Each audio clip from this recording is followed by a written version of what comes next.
नमस्कार दोस्तों, क्या आप जानते हैं भारत के 6th जनरेशन फाइटर जेट छठवीं पीढ़ी के लड़ाकू विमान के बारे में? भारत भविष्य में अत्याधुनिक छठी पीढ़ी के लड़ाकू विमानों को विकसित करने की दिशा में तेजी से काम कर रहा है। इसका उद्देश्य चीन और अन्य देशों के बढ़ते सैन्य आधुनिकीकरण के मुकाबले अपनी वायु शक्ति को आगे रखना है।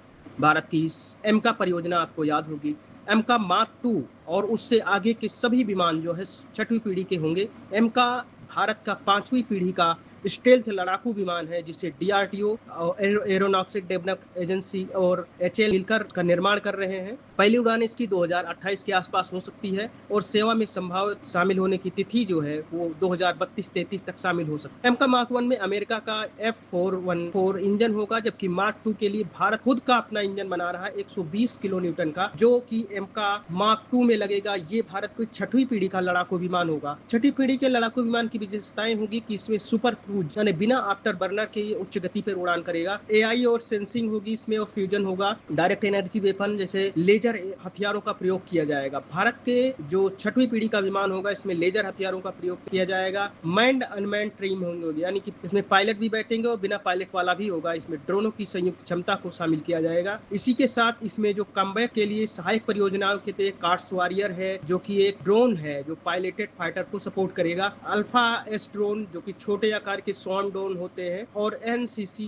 एवी नौसेना के लिए कार्ड्स वेरिएंट होगा। ये सभी सम्मिलित होंगे भारत के छठवीं पीढ़ी के लड़ाकू विमानों में। इसके अलावा भारत को विदेशों से भी एक छठवीं पीढ़ी के प्रोग्राम में जुड़ने के लिए प्रस्ताव मिले हैं, जिसमें FCAS जो कि फ्रांस, जर्मनी और स्पेन के नेतृत्व में बना रहा है, उसमें भारत को यूरोपीय छठी पीढ़ी के लड़ाकू विमान में जोड़ने के लिए प्रस्ताव मिला है। दूसरा, ब्रिटेन, जापान, इटली का जो GCAP है उसके में भी इसमें वैश्विक सहयोग के लिए भारत को आमंत्रित किया है, भारत को प्रस्ताव भेजा है। हालांकि भारत फिलहाल क्योंकि अपनी स्वदेशी जो विकास पर है उसका आत्मनिर्भर भारत को केंद्रित करते हुए विदेशी कार्यक्रमों में ऑब्जर्वर बन सकता है या फिर सीमित साझेदार बनने पर ही विचार कर रहा है।